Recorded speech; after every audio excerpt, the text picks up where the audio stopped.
Good morning everyone, welcome back to the channel. आज है 18 सितंबर और आज के करंट अफेयर हम लोग यहाँ पर कवर करेंगे। चलिए फिर स्टार्ट करते हैं पहले क्वेश्चन के साथ। फर्स्ट क्वेश्चन है, when is world ozone day celebrated every year. World ozone day हर साल 16 सितंबर को सेलिब्रेट किया जाता है। ठीक है, अब यहाँ पर हम थोड़ी सी डिटेल्स देखें तो थीम क्या है इस बार की, ये बहुत इंपॉर्टेंट है। Montreal protocol, fixing the ozone layer and reducing climate change. अब ये जो थीम है इस साल की, इसमें मॉन्ट्रियल प्रोटोकॉल का जिक्र हुआ है। ये क्या चीज़ है मॉन्ट्रियल प्रोटोकॉल? प्रोटोकॉल क्या होता है? एक तरह का एग्रीमेंट होता है। ठीक है, मॉन्ट्रियल कनाडा में साइन किया गया था, तो इसका नाम ये है। किस चीज़ के लिए है? तो ये ओजोन लेयर को प्रोटेक्ट करने के लिए एक ग्लोबल एग्रीमेंट है। 1987 में इसको साइन किया गया था। तो ये चीज़ें याद रखिएगा मॉन्ट्रियल प्रोटोकॉल के बारे में। ठीक है, और 16 सितंबर ओजोन डे। अब ओजोन लेयर के बारे में थोड़ा सा देख लीजिए, तो ये कहाँ पर है? स्ट्रेटोस्फेयर में। ये क्वेश्चन कई बार पूछ लेते हैं, ओजोन लेयर कौन से लेयर पर देखने को मिलती है? तो स्ट्रेटोस्फेयर में ओजोन लेयर मौजूद है बिटवीन 10 किलोमीटर एंड 40 किलोमीटर, और अप्रॉक्सीमेटली 35 किलोमीटर पर ये देखने को मिलती है अर्थ सरफेस के ऊपर। और ये इम्पॉर्टेंट इसलिए है क्योंकि सन से जो भी यूवी रेडिएशन धरती पर आती हैं उनको रोकने का काम ये करती है। वो यूवी रेडिएशन अगर धरती पर आएंगी तो उससे स्किन रिलेटेड काफ़ी प्रॉब्लम्स क्रिएट हो सकती हैं, तो उस चीज़ से प्रोटेक्शन प्रोवाइड करती है ओजोन लेयर। और बिकॉज ऑफ केमिकल्स, गैसेस जो हम इस्तेमाल कर रहे हैं बहुत बड़ी मात्रा में, उनकी वजह से वो जो ओजोन लेयर है वो पतली हो जाती है या फिर उसमें होल हो जाता है। ठीक है, तो इसीलिए इम्पॉर्टेंट है कि वो ओजोन लेयर जो है वो बनी रहे ताकि हमारा प्रोटेक्शन हो सके from UV radiation.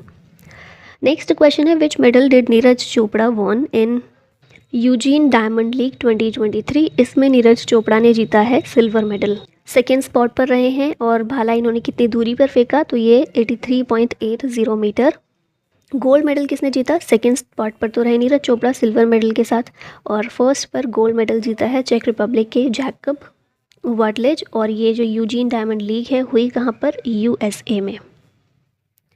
Neeraj Chopra के बारे में आप देखते हैं तो गोल्डन बॉय निकनेम है इनका। बुडापेस्ट हंगरी में वर्ल्ड एथलेटिक्स चैंपियनशिप अभी हुई है जिसमें इन्होंने गोल्ड जीता। वर्ल्ड एथलेटिक्स चैंपियनशिप 2022 में जो हुई थी यूजीन यूएसए, उसमें सिल्वर मेडल जीता था। टोक्यो ओलंपिक 2021 में गोल्ड मेडल। इसमें थ्रो कितना था? 87.58 मीटर का। ओलंपिक में इंडिविजुअल कैटेगरी में, इंडिविजुअल इवेंट में गोल्ड जीतने वाले ये सेकेंड इंडियन है after Abhinav Bindra. Asian games 2018 में इन्होंने गोल्ड मेडल जीता था जिसमें थ्रो था 88.06 मीटर का। कॉमनवेल्थ गेम्स 2018 में भी गोल्ड मेडल जीत चुके हैं। अर्जुन अवार्ड इन्हें मिल चुका है एथलेटिक्स में 2018 में। मेजर ध्यानचंद खेल रत्न अवार्ड मिला था 2021 में, और पद्मश्री अवार्ड भी 2022 में मिल चुका है। Which team one the title of Asia cup 2023। Asia cup का टाइटल जीता है हमारी इंडियन टीम ने श्रीलंका को हराकर। ये भारत का 8th टाइटल है एशिया कप का। ठीक है, अब 8वीं बार भारत एशिया कप जीता है। और इस एशिया कप में कई सारे रिकॉर्ड्स भी बने हैं, जैसे कि मोहम्मद सिराज, इन्होंने first 5 wickets in 16 balls complete किए, which is the fastest in ODI cricket history. अब यहाँ पर इस एशिया कप की डिटेल्स देख लेते हैं। तो 30 अगस्त से स्टार्ट हुआ था, 17 सितंबर लास्ट मैच था। 16th एडिशन था एशिया कप का। पाकिस्तान और श्रीलंका दोनों ने मिलकर इसको होस्ट किया। 4 मैचेस हुए थे पाकिस्तान में, 9 मैचेस हुए श्रीलंका में। चैंपियन इंडिया है। 8th टाइटल है भारत का। श्रीलंका रनर अप है। एडमिनिस्ट्रेटर कौन है? एशियन क्रिकेट काउंसिल के द्वारा ये करवाया जाता है। 1 डे इंटरनेशनल मैच है। टूर्नामेंट फॉर्मेट है round robin and knockout.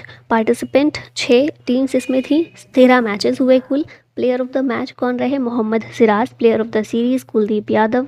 Most runs Shubman Gill के द्वारा बनाए गए 302 रन्स। मोस्ट विकेट्स लिए मथीशा पथिराना श्रीलंका के प्लेयर हैं, इन्होंने 11 विकेट्स लिए इसमें। In which state has the statue of oneness being established. इसका आंसर है मध्य प्रदेश। ये आप स्टैचू भी देख रहे हैं, स्टैचू ऑफ वननेस किसका है? आदि शंकराचार्य का है। ये 108 फीट टॉल स्टैचू है। एमपी के सीएम शिवराज सिंह चौहान के द्वारा इसको अनवील किया गया। और एमपी में भी कहाँ पर अनवील किया गया? ओमकारेश्वर में। इस स्टैचू का नाम है एकात्मता की प्रतिमा या फिर स्टैचू ऑफ वननेस। याद रखना है, स्टैचू ऑफ वननेस किसका है? आदि शंकराचार्य का। एमपी के ओमकारेश्वर में इसको इंस्टॉल किया गया है।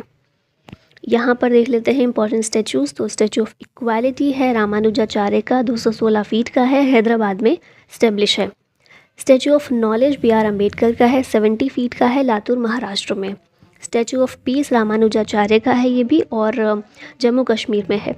स्टैचू ऑफ पीस एक और है जो कि राजस्थान में अनवील किया गया था, विजय वल्लभ सुरीश्वर का, 151 इंच का है। स्टैचू ऑफ प्रोस्पैरिटी नाद प्रभु कैंपेगौड़ा का है, फादर ऑफ बेंगलुरु सिटी है ये, बेंगलुरु में ही इनका स्टैचू अनवील किया गया, 108 फीट का है। स्टैचू ऑफ यूनिटी 182 मीटर का है, सरदार वल्लभ भाई पटेल का, नर्मदा रिवर गुजरात में है। विश्वास स्वरूपम नाथ द्वार राजस्थान में इसको किया गया है स्टेब्लिश, और 369 फीट का है।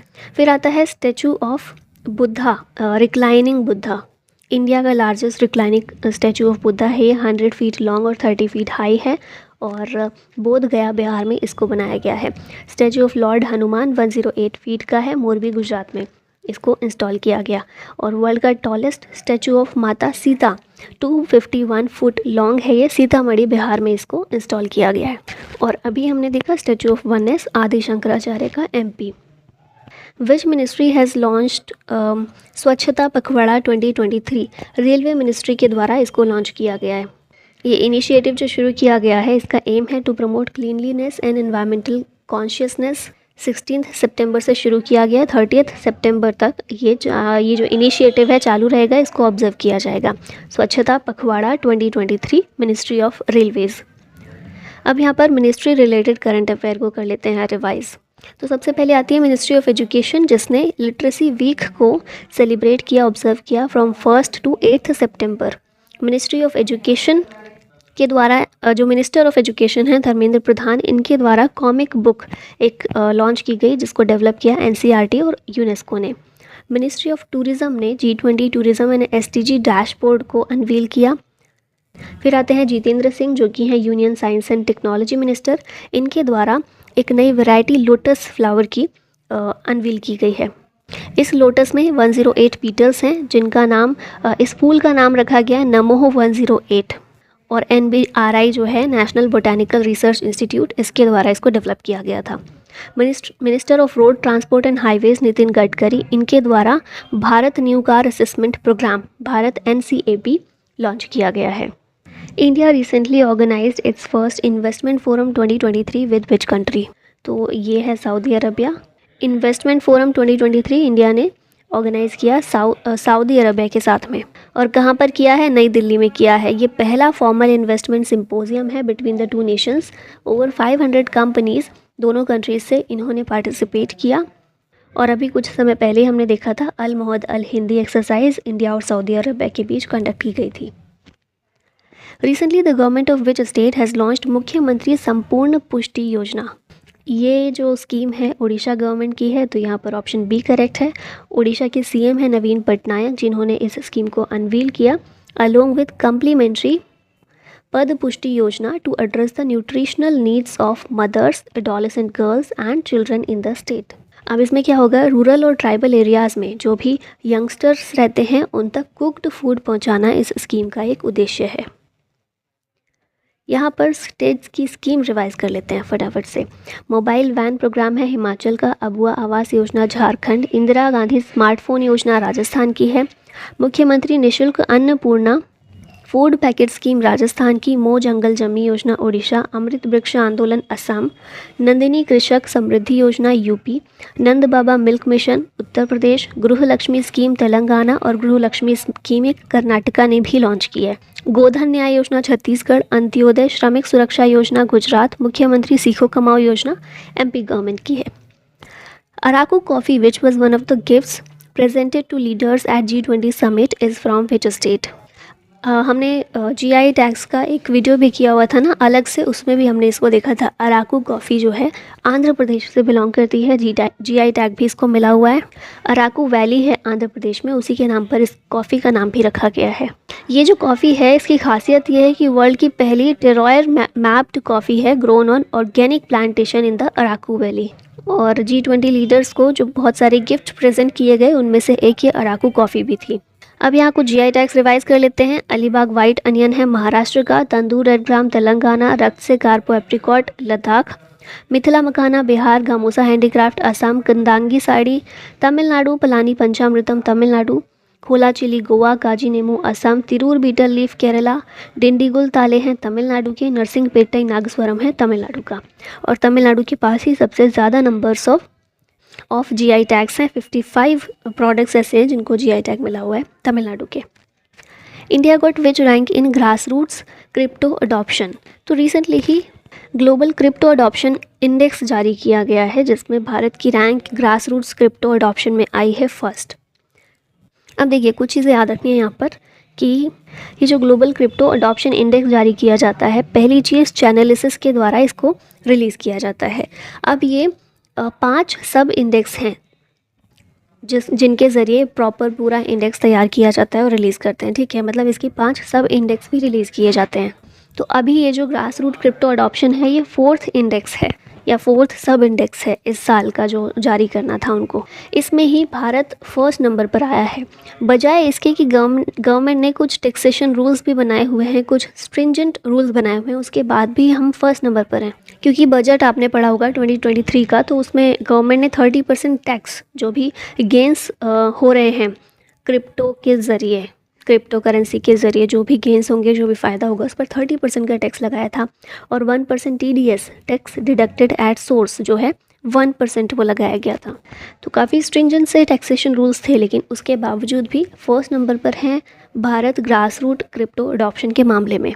सेकेंड नंबर पर नाइजीरिया है, थर्ड पर वियतनाम है, 4th नंबर पर USA आता है, ठीक है। तो ये चीज़ें याद रखिएगा। नेक्स्ट आते हैं Ashok Leyland signed MOU with which state government to set up integrated bus plant. Electronic bus plant लगाने के लिए अशोक लीलैंड ने उत्तर प्रदेश गवर्नमेंट के साथ में एक MOU साइन किया है। ये प्लांट जो है इलेक्ट्रिक बसेस को प्रोड्यूस करेगा। साथ में क्या होगा ना कि जो इलेक्ट्रिक बसेस के अलावा भी जो फ्यूल्ड बसेस हैं उनको भी असेंबल करने में ये काम करेगा ये प्लांट, लेकिन मेनली इलेक्ट्रिक बसेस यहाँ पर प्रोड्यूस की जाएंगी। अब लास्ट में ये क्वेश्चन है जिसका मिलते हैं नेक्स्ट वीडियो में।